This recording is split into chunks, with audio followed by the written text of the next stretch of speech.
Breaking news ৰাজ্যত 25 জন corona আক্ৰান্ত আৰোগ্য লাভ কৰিছে 25 জন কৰোনা আৰোগ্যক চিকিৎসালয়ৰ পৰা মুকলি কৰি দিয়া হৈছে এমএমচিএইচৰ পৰা 22 জন কৰোনা আৰোগ্যক ডিসচাৰ্জ দিয়া হৈছে ইতিমধ্যে এফালে শিলচৰ মেডিকেল কলেজ হাস্পতালৰ পৰাও দুজনকৈ কৰোনা ৰোগীক আৰোগ্য লাভ কৰাৰ পিছতে তেওঁলোকক ডিসচাৰ্জ কৰা হৈছে মুকলি কৰি দিয়া হৈছে আনহাতে লগতে জেএমচিএইচৰ পৰা এজন কৰোনা আৰোগ্যক মুকলি কৰি দিয়া হৈছে ৰাজ্যত কৰোনা আৰোগ্যৰ সংখ্যা 87 গৰাকীলৈ ইয়াৰে হৈতে বৃদ্ধি পালে আৰোগ্য লাভ কৰা লোকৰ সংখ্যা 87 গৰাকী তেওঁলোকে সম্পূৰ্ণৰূপে সুস্থ হৈ উঠিছে আৰু তেওঁলোকক যাবলৈ দিয়া হৈছে ডিসচাৰ্জৰ ব্যৱস্থা কৰা হৈছে ৰাজ্যত শেহতীয়াকৈ নতুনকৈ 25 জন কৰোনা ভাইৰাছ আক্ৰান্ত ৰোগীয়ে আৰোগ্য লাভ কৰিছে তেওঁলোক চিকিৎসাধীন হৈ আছিল এমএমচিএইচত তেওঁলোক চিকিৎসাধীন হৈ আছিল শিলচৰ মেডিকেল কলেজ হাস্পতালত আৰু লগতে জেএমচিএইচতো এজন কৰোনা ৰোগী তেওঁ আৰোগ্য লাভ কৰিছে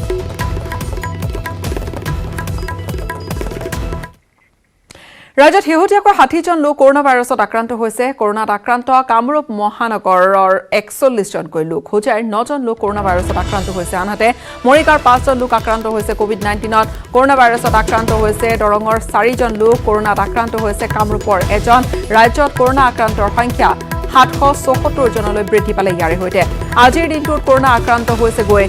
92 জন লোক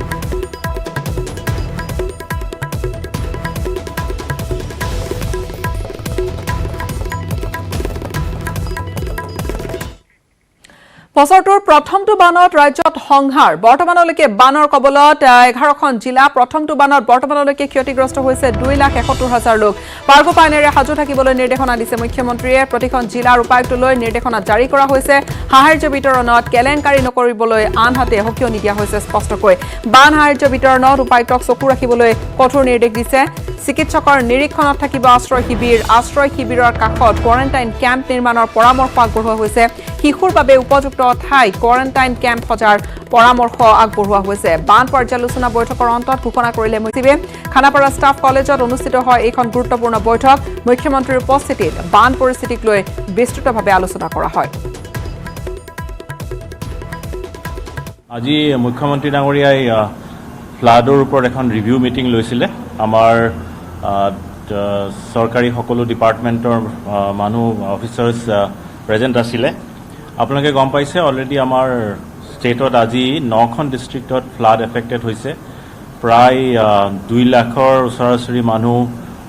ফ্লাড এফেক্টেড হৈছে তাৰে কিছুমান মানুহ অলৰেডি ৰিলিফ কেম্পত আহিছে আৰু কিছুমান মানুহ ৰিলিফ চেণ্টাৰৰ পৰা তেওঁলোকক খাদ্য যোগান ধৰা হৈছে মুখ্যমন্ত্ৰী ডাঙৰীয়াই এইটো কথা কৈছিলে যে যিবিলাক থাণ্ডাৰ ষ্টৰ্মৰ কাৰণে যিবিলাক মানুহ এফেক্টেড হয় সেইবিলাকৰ এডভান্স যিটো সিগনেলিং প্ৰচেছ সেইটোৰ যোগেদি মানুহক যাতে গম পাব পাৰে তাৰ ব্যৱস্থা আমি কৰি আছোঁ সেইটো কৰা হৈছে আৰু দ্বিতীয়তে যিবিলাক এৰিয়াত প্ৰব্লেম আছে সেই সমস্যাখিনিত আমি হাতত ল'বলৈ চেষ্টা কৰিছোঁ আৰু আপোনালোকে গম পাইছে যে কোভিডৰ কাৰণে কিছুমান আমি SOP এখন ডিষ্ট্ৰিক্টবিলাকক কৈ দিছিলোঁ আৰু সেই SOP মতে যে ছ'চিয়েল ডিষ্টেঞ্চ যাতে কেম্পবিলাকত মেইনটেইন কৰা হয় সেইটোৰ কাৰণে আমি ইনষ্ট্ৰাকশ্যন দিছোঁ আৰু যি জেগাত কেম্প হয় সেই কেম্পৰ ওচৰত যদি প্ৰয়োজন সাপেক্ষে তাত যাতে কোৱাৰেণ্টাইন চেণ্টাৰৰ প্ৰভিজন যাতে ৰাখিব পৰা যায় সেইটো ব্যৱস্থা কৰিবলৈ কোৱা হৈছে চাইল্ড ফ্ৰেণ্ডলি এৰিয়া এটা ৰেডি কৰি ৰাখিবৰ কাৰণেও কোৱা হৈছে কিছুমান ঠাইত আপোনালোকে গম পাইছে কালি গোৱালপাৰাত লক্ষীপুৰৰ ফালে যোৱা এটা ৰাস্তা প্ৰায় 60-70 মিটাৰ মানৰ ব্ৰিজ হৈছে সেইটো PWDক ইনষ্ট্ৰাকশ্যন দিয়া হৈছে যাতে তেওঁলোকে সেইটো ইমিডিয়েটলি ৰিপেয়াৰ কৰিব পাৰে আৰু ইয়াৰ উপৰিও বাকী ঠাইত য'ত মাথাউৰি বা এনেকুৱা ধৰণৰ ব্ৰিজ হোৱাৰ সম্ভাৱনা আছে সেইবিলাকত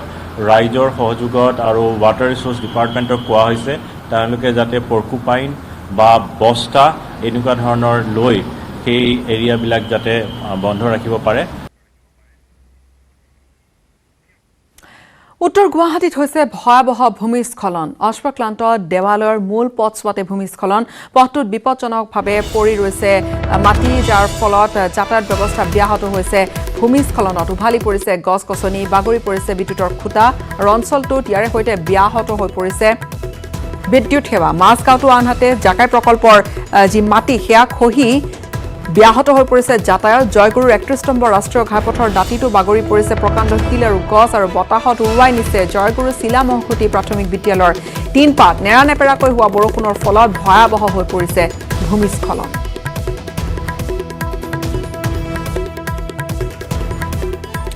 মুখলধাৰ বৰষুণৰ ফলত আনহাতে মহানগৰীৰ বিভিন্ন ঠায়ে ঠায়ে হৈছে ভূমিস্খলন নুনমাটিৰ ফৰেষ্ট গেটৰ দুটাকৈ অঞ্চলত আৰু খাৰকুলি এটা অঞ্চলত সংঘটিত হৈছে ভূমিস্খলন খাৰকুলিৰ প্ৰাক্তন মুখ্যমন্ত্ৰী প্ৰফুল্ল কুমাৰ মহন্তৰ বাসগৃহৰ সন্মুখতে সংঘটিত হৈছে ভয়ংকৰ ভূমিস্খলনৰ ঘটনা খাৰকুলিৰ যি মূল পথছোৱা মূল ৰাজপথতে পাহাৰৰ মাটি খহি পৰাৰ লগতে বাগৰি পৰিছে এডাল প্ৰকাণ্ড গছ কেইবা ঘণ্টালৈ ৰাজপথ আবদ্ধ হৈ পৰে বহু যান বাহন আবদ্ধ হৈ পৰে স্থানীয় লোকৰ খবৰৰ পিছত উপস্থিত হয় SDRF বাহিনী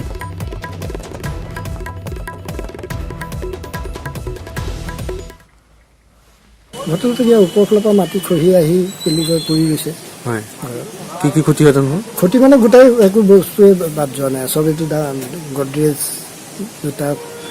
তাৰপিছতে আপোনাৰ আলমাৰি হেৰি ফ্ৰিজ গডৰেজ দুটা ল'ৰা ছোৱালীটো এই তলত গৈ আছেগৈ কেলিগৈ আৰু দুৰকমে বাচিছে কোনো ৰকম বাচিছে এই দুটাই আহিছে সিহঁতে আৰু এতিয়ালৈকে ছোৱালীজনী মানে ভালকৈ তাই কথাই ক'ব পৰা নাই হয় নেকি ভয় কৰিছে তাই নেৰানেপেৰা বৰষুণ অব্যাহত থকাৰ ফলতে ডিমা হাছাও জিলাত ভয়ংকৰ ভূমিস্খলন ঘটিছে কেইবা ঠাইতো লামডিং শিলচৰ সংযোগী ৰেলপথৰ ওপৰতে খহি পৰিছে পাহাৰৰ মাটি মাইবং আৰু মুফাৰ মাজত সংঘটিত ভূমিস্খলনৰ ফলত ব্যাহত হৈ পৰিছে ৰেল সেৱা যাৰ ফলত হাফলং আৰু লামডিঙত আবদ্ধ হৈ পৰিছে তিনিখনকৈ শ্ৰমিক এক্সপ্ৰেছ লামডিঙত আবদ্ধ হৈ পৰা দুখন শ্ৰমিক এক্সপ্ৰেছ ৰেলে বিপদ মাতিছে লামডিঙৰ ৰাইজৰ বাবে কিয়নো ৰেল ষ্টেচনত বহিৰাজ্যৰ পৰা অহা যাত্ৰীসকলৰ মাজত নাই সামাজিক ব্যৱধান এপিনে প্লাটফৰ্মত মুক্তভাৱে বিচৰণ কৰিছে যাত্ৰীসকলে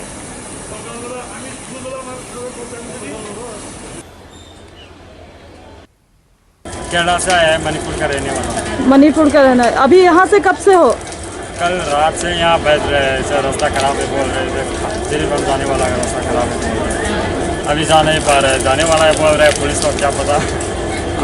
आप लोग क्या केरला में पढ़ाई कर रहे हैं स्टूडेंट नहीं वर्कर था काम कर रहा था। वर्कर है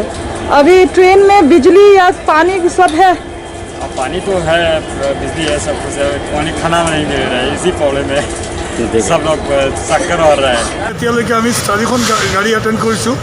ইয়াৰ মাজত 2000 খোৱা মই মাইবঙত পঠালোঁ আৰু এতিয়া এই দুইটা গাড়ীত আছিলে 2000 দুইটা আৰু মোটামুটি 4000 খোৱা এতিয়া দিব লগা হৈ আছে কি দিছে ঘৰ এতিয়া বিৰিয়ানী দিছোঁ আৰু পানী দি আছোঁ আৰু এনে PAD আইটেম দিছোঁ কেক বিস্কুট ভুজিয়া ভূটানলৈ আহিবলগীয়া আন্তঃৰাষ্ট্ৰীয় বিমানৰ যাত্ৰীসকলৰ স্বাব পৰীক্ষা কৰা নহয় গুৱাহাটীত বৰঝাৰ বিমানবন্দৰৰ পৰা পোনে পোনে তেওঁলোকক পঠাই দিয়া হ'ব আৰু ভূটানৰ বিমান যাত্ৰীসকলৰ ভূটানৰ বিভিন্ন স্থানলৈ তেওঁলোক যেহেতু যাব তেওঁলোকৰ গুৱাহাটীত তেওঁলোকৰ কোনো ধৰণৰ পৰীক্ষাৰ ব্যৱস্থা কৰা নহয়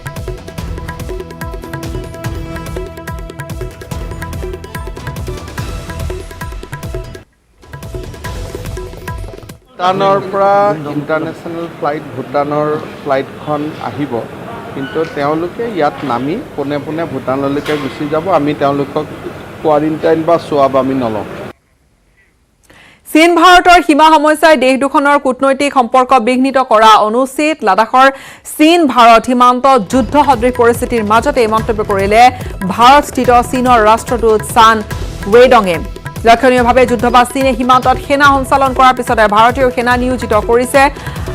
আৰু বিগত সময়ছোৱাত চীনে কেইবাবাৰো লাইন অফ একচুৱেল কণ্ট্ৰল অতিক্ৰম কৰা দুই দেশৰ সৈন্যৰ মাজত হতাহতিৰ ঘটনা সংঘটিত হৈছিল তাৰ পিছত চীনে আগ্ৰাসী ৰূপ ধাৰণ কৰে সীমান্তৰ পৰিস্থিতি অধিক অৱনতি হোৱাৰ পিছত বিষয়টোক লৈ তৎপৰ হৈ পৰিছে মোদী চৰকাৰ প্ৰধানমন্ত্ৰী মোদীয়ে উচ্চস্তৰীয় বৈঠক অনুষ্ঠিত কৰি পৰিস্থিতিৰ পৰ্যালোচনা কৰে কেন্দ্ৰীয় প্ৰতিৰক্ষা মন্ত্ৰী ৰাজনাথ সিং NSA অজিত দোভালে LACৰ পৰিস্থিতি সূক্ষ্মভাৱে নিৰীক্ষণ কৰি আছে চৰকাৰৰ মতে চীনৰ পিপলছ লিবাৰেশ্যন আৰ্মীৰ লাডাখত 1 পৰা 3 কিলোমিটাৰ পৰ্যন্ত আহি ভাৰতৰ সীমাৰ ভিতৰত প্ৰৱেশ কৰিছিলহি আৰু ভাৰতে কৃত্ৰিম উপগ্ৰহৰ জৰিয়তে চীনৰ সেনাৰ সঞ্চালন নিৰীক্ষণ কৰি আছে ভাৰতে লেহত থকা সেনাৰ 3টাকৈ ডিভিজন লাডাখলৈ ইতিমধ্যে প্ৰেৰণ কৰিছে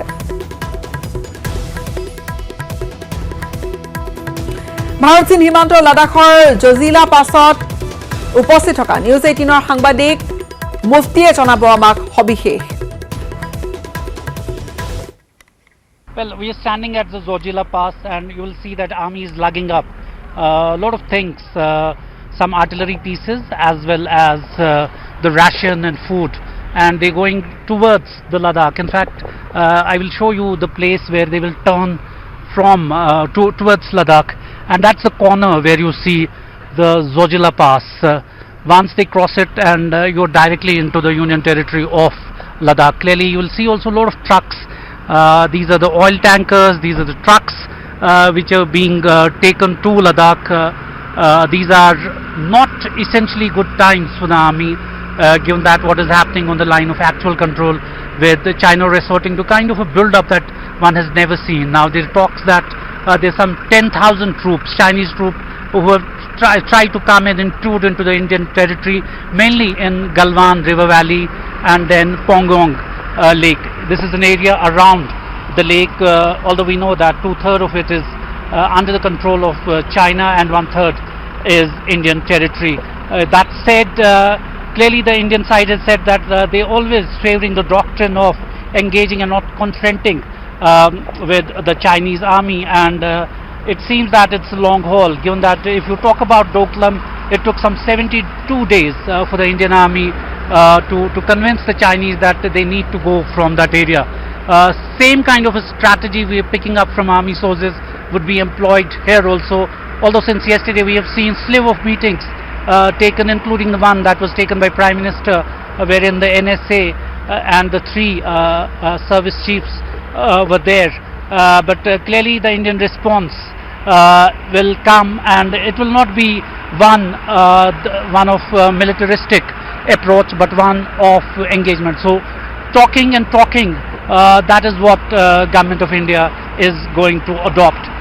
as the army you can see has started to move into Ladakh. This could be a normal supply of the army, the regular movement of the army into Ladakh, or for that matter, this is kind of a build-up that is happening on our side. Nothing can be said with surety, but clearly from the Indian side also, we're seeing some kind of a response, although that response is calibrated.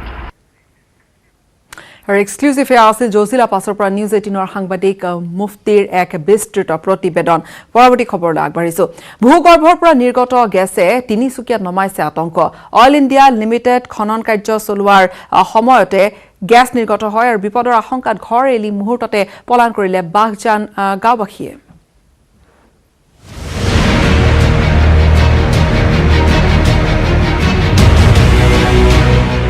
Gas বিস্ফোৰণ, তিনিচুকীয়াৰ বাঘজান গাঁৱত হাহাকাৰ। বাঘজানৰ oil কেম্পৰ পৰা gas নিৰ্গত হৈ চানি ধৰিছে সমগ্ৰ অঞ্চলটো। গেছ বিস্ফোৰণ ঘটা দেখিয়েই ঘটনাস্থলীৰ পৰা পলায়ন কৰে অইল কেম্পৰ বিষয়া কৰ্মচাৰীয়ে। ভয়ংকৰ দুৰ্ঘটনাৰ আশংকাত ঘৰ এৰি পলাইছে বাঘজান গাঁৱৰ বহু লোকে। অইল ইণ্ডিয়া লিমিটেডে খনন কাৰ্য চলাই থকা অৱস্থাতে গ্যাস নিৰ্গত হৈ সংঘটিত হয় গ্যাস বিস্ফোৰণ, আৰু এই গ্যাস বিস্ফোৰণত ত্ৰাসিত হৈ পৰিছে সমগ্ৰ অঞ্চলটো। অহৰহ নিৰ্গমন ঘটা গেছ নিয়ন্ত্ৰণ কৰিবলৈ ঘটনাস্থলীত উপস্থিত হৈছে অগ্নি নিৰ্বাপক বাহিনী। অঞ্চলটোত হ'ব পৰা দুৰ্ঘটনাৰ পৰা ৰক্ষা কৰিবলৈ চেষ্টা চলাই আছে অগ্নি নিৰ্বাপক বাহিনীয়ে,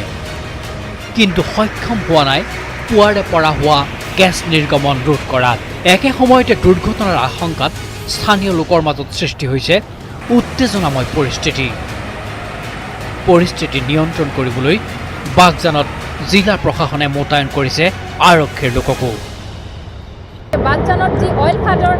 পাইপলাইন বহোৱা আছে, এই অইল খাদত আজি এক ভয়ংকৰ বিস্ফোৰণ সংঘটিত হৈছে। ৰাতিপুৱা 10মান বজাত ভাত খাব বহিছিলোঁ, ভাত খাব বহুতে কিবা এটা আৱাজ শুনিলোঁ, শুনি বাহিৰত ওলাই চাইছোঁ, এনেকুৱা গেছটো দেখিলোঁ। এতিয়া গেছ নিৰ্গমনৰ ঘটনাই উত্তেজনাৰ সৃষ্টি কৰিছে সমগ্ৰ অঞ্চলটোতে। তিনিচুকীয়াৰ পৰা উপাসনা Goswami, news 18 Assam North east. এটা বিৰতিৰ পিছত পুনৰ স্বাগতম জনাইছো কালাপাহাৰৰ টিবি হাস্পতালত কৰোনা আক্ৰান্তৰে ভৰি পৰিছে হাস্পতালখন কালাপাহাৰৰ টিবি হাস্পতালত চিকিৎসাধীন হৈ আছে বৰ্তমান 121 গৰাকীকৈ কৰোনা আক্ৰান্ত ৰোগী এমএমচিএইচৰ পিছত ৰোগীৰ বিচনা পূৰ্ণ হ'ল কালাপাহাৰৰ টিবি হাস্পতালত এতিয়াৰে পৰা গুৱাহাটীৰ কৰোনা আক্ৰান্তৰ নতুন ঠিকনা হ'ব সোণাপুৰ সিভিল হাস্পতাল হাউসফুল এমএমসি হাস্পতাল হাউসফুল জখমা চিকিৎসালয় মাত্ৰ 5টা দিনতে কৰোনা ৰোগীৰে পূৰ্ণ হ'ল টিবি হাস্পতাল ৰাজ্যত দ্ৰুতগতিত বৃদ্ধি পাইছে কৰোনা আক্ৰান্তৰ সংখ্যা সোমবাৰৰ দিনটোত ৰাজ্যত কোভিড-19 আক্ৰান্তৰ সংখ্যা বৃদ্ধি পাইছিল 1.5 শতাধিকলৈ মঙলবাৰৰ দিনটোত ৰাজ্যত কোভিড-19 আক্ৰান্ত চিনাক্ত হ'ল 134 জন কিন্তু মাত্ৰ 5 ঘণ্টাৰ ভিতৰত গুৱাহাটীৰ আক্ৰান্ত ৰোগীৰ সংখ্যা হ'ল 22 গৰাকী যাৰ ফলত গুৱাহাটীৰ মহেন্দ্ৰ মোহন চিকিৎসালয়ৰ পিছত 119 গৰাকী কৰোনা ৰোগীৰে সম্পূৰ্ণ হ'ল কালাপাহাৰৰ জখমা চিকিৎসালয় এমএমচিএছৰ পিছত কৰোনা ৰোগীৰে পূৰ্ণ হ'ল ৰাজ্যিক জখমা চিকিৎসালয় আৰু এতিয়াৰ পৰা কৰোনা ৰোগী নতুন ঠিকনা হ'ব সোণাপুৰ ৰাজ্যিক চিকিৎসালয় হয় এতিয়াৰে পৰা গুৱাহাটীৰ কৰোনা আক্ৰান্ত ৰোগীৰ নতুন ঠিকনা হ'ব সোণাপুৰ ৰাজ্যিক চিকিৎসালয় চিকিৎসালয়খনত আছে 121খন বিচনা আনহাতে বৰ্তমান অৱস্থাত এমএমচিএইচত চিকিৎসাধীন হৈ আছে 120 জন ৰোগী আৰম্ভণিৰে পৰা এমএমচিএইচত কোভিড-19 আক্ৰান্ত হৈ চিকিৎসাধীন হৈছিল 143 গৰাকী তাৰে চিকিৎসালয়ৰ পৰা যাবলৈ দিয়া হৈছে 23 গৰাকী ৰোগীক আমাৰ ওচৰত এতিয়া 119 জন আছে আমাৰ 23টা ডিচাৰ্জ দিছে টোটাল এডমিটেড পেশেন্টস 142 এই আজিকালিৰ ভিতৰত আৰু চাওঁ ৰিপৰ্টছৰ কাৰণে ৰৈ আছো যদি ৰিপৰ্টছ ভালে ভালে আহে নেগেটিভ আহে তেতিয়া 28 বা 30 জনলৈকে আমি ছুটি দিম 28 জনমান দিম তো আমি চেষ্টা কৰি আছো যিমান পাৰো ইমান আজি এটা 8 ডে স্যাম্পল আহিব তাৰপিছত কাইলৈ আৰু এটা বেচৰ আহিব তাৰপিছত দুদিন পিছত আৰু এটা বেচৰ আহিব তে হেতু কৰিলে আমি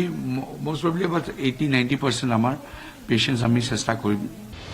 একেদৰে গুৱাহাটী চিকিৎসা মহাবিদ্যালয়ত বৰ্তমান আছে 21 গৰাকী কোভিড-19 আক্ৰান্ত চিকিৎসালয়খনৰ পৰা সুস্থ হৈ যাবলৈ দিয়া হৈছে 9 জন ৰোগী কেমেৰা পাৰ্চন অঞ্জন ডেকাৰ সৈতে Hirakjyoti Malakar News 18 Assam North East দুৰ্ভাগ্যই লগ এৰা নাই বন্তি শইকীয়াৰ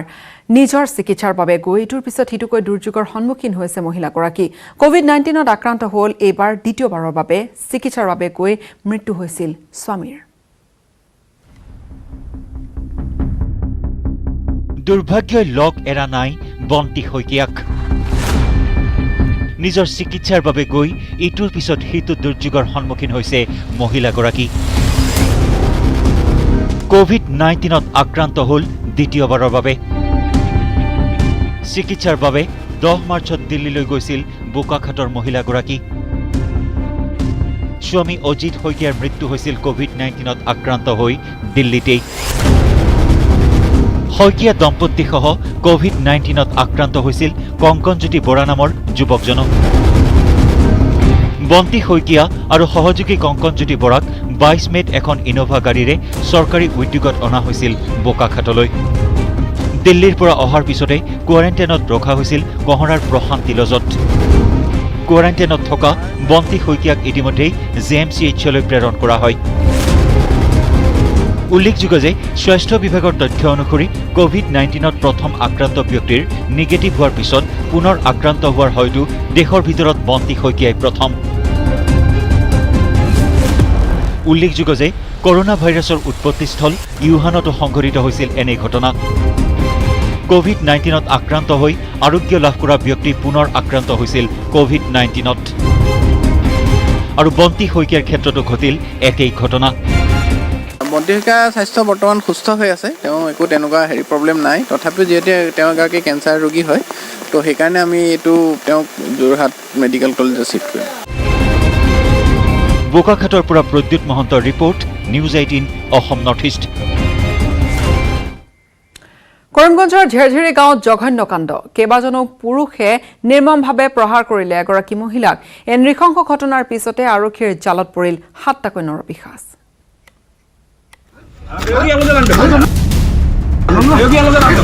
নিৰ্মম ঘটনা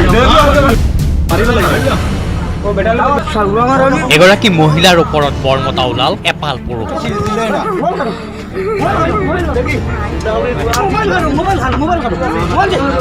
হাতে হাতে লাঠি অসহায় মহিলাগৰাকীক প্ৰহাৰ কৰিছে নিৰ্মমভাৱে।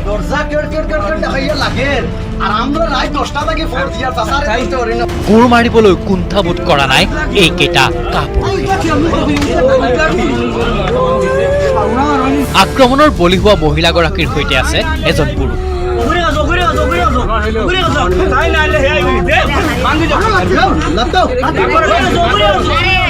পুৰুষজনকো হাত ভৰি বান্ধি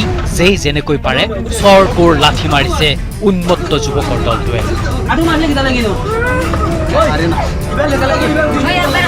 কৰিমগঞ্জৰ পাথাৰকান্দি সমষ্টিৰ জেৰজেৰি গাঁৱৰ ঘটনা এয়া। এই মহিলাগৰাকী স্বামীহাৰা। মহিলাগৰাকীৰ বিৰুদ্ধে আছে পৰপুৰুষৰ সৈতে সম্বন্ধ থকাৰ অভিযোগ।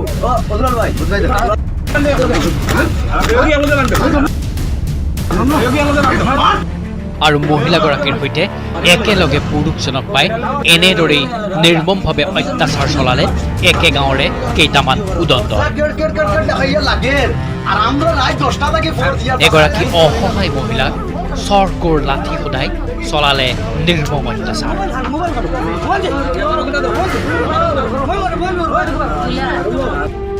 ঘটনাৰ পাছতে অত্যাচাৰৰ বলি হোৱা মহিলাগৰাকীয়ে গোচৰ তৰে ৰাজাপীৰছা থানাত। আৰক্ষীয়ে ভিডিঅ' ফুটেজৰ ভিত্তিত গ্ৰেপ্তাৰ কৰে অসহায় মহিলাৰ ওপৰত বৰমতা ওলোৱা 7টা দুৰ্বৃত্তক। গ্ৰেপ্তাৰ দুলাল উদ্দিন, আব্দুল আজিম, ৰকিবুল হক, ছাদুদ্দিন নামৰ 4জনৰ লগতে আন 3জনক। বৰ্তমান আটাইকে ন্যায়িক জিম্মালৈ প্ৰেৰণ কৰিছে কৰিমগঞ্জৰ মুখ্য ন্যায়িক দণ্ডাধীশৰ আদালতে। ঘটনাটোৱে লজ্জানত কৰা স্থানীয় লোকৰ দাবী দোষীক বিহক কঠোৰতম শাস্তি। মানে যেভাবে এই ম্যাটারে নির্যাতন করা হয়েছে, যারা উপযুক্ত যারা নির্যাতন করছে তারা উপযুক্ত শাস্তি হোক, এটা আমরা প্রশাসনের কাছে আবেদন করি। আর কিন্তু আমরা চাই আর এই জিনিসটারে অন্তত পক্ষে এটার খুব ব্যবস্থা হইতো। আমরা প্রশাসন এটা আমরা দাবি জানাইছি, এমনকি আমার বিধায়কের কাছে আমরা এই দাবিটা জানাইছি যেন আমরা এটা সুব্যবস্থাটা আমরা পাই। যারা দোষী আছে তারা এই মানে কোর্টের যে আইন অনুসারে এরা খুব সঠিক একটা বিচার হোক। কৰিমগঞ্জৰ পৰা Gourish Nandi, News 18 Assam North East. মুখলধাৰ বৰষুণৰ ফলত নামনি জলবিদ্যুৎ প্ৰকল্পত ব্যাপক ভূমিস্খলন খহি পৰিল নামনি সোৱণশিৰি জলবিদ্যুৎ প্ৰকল্পৰ গাৰ্ডৱাল। জলবিদ্যুৎ প্ৰকল্পৰ কাম অব্যাহত ৰখাৰ মাজতে গাৰ্ডৱাল খহি পৰাক লৈ শংকিত হৈ পৰিছে ধেমাজি, লখিমপুৰ, মাজুলী তথা যোৰহাটৰ জনতা। মূল বান্ধলৈ যোৱা পথটোত মেলিছে প্ৰকাণ্ড ফাট আৰু ডাইভাৰ্চনেল টানেলেৰে তীব্ৰ বেগত অহা পানীয়ে এতিয়া প্ৰকল্পটোৰ গাৰ্ডৱালৰ কৰিছে বিস্তৰ ক্ষয় ক্ষতি, যাৰ ফলত নামনি অংশত খহনীয়াৰ সৃষ্টি হোৱা আশংকাই দেখা দিছে। এই দৃশ্য দেখুৱাইছোঁ, কিছু ভয়ানক দৃশ্য, কিছু শংকিত কৰিব পৰা খবৰ। সকলো হয়তো শংকিত হৈ উঠিব এই খবৰ শুনি। মুখলধাৰ বৰষুণৰ ফলত নামনি জলবিদ্যুৎ প্ৰকল্প, নামনি সোৱণশিৰি জলবিদ্যুৎ প্ৰকল্পত ভূমিস্খলন খহি পৰিছে নামনি সোৱণশিৰি জলবিদ্যুৎ প্ৰকল্পৰ গাৰ্ডৱাল। জলবিদ্যুৎ প্ৰকল্পৰ কাম অব্যাহত ৰখাৰ মাজতে গাৰ্ডৱাল খহি পৰাক লৈ শংকিত হৈ পৰিছে ধেমাজি, লখিমপুৰ, মাজুলী তথা যোৰহাটৰ জনতা।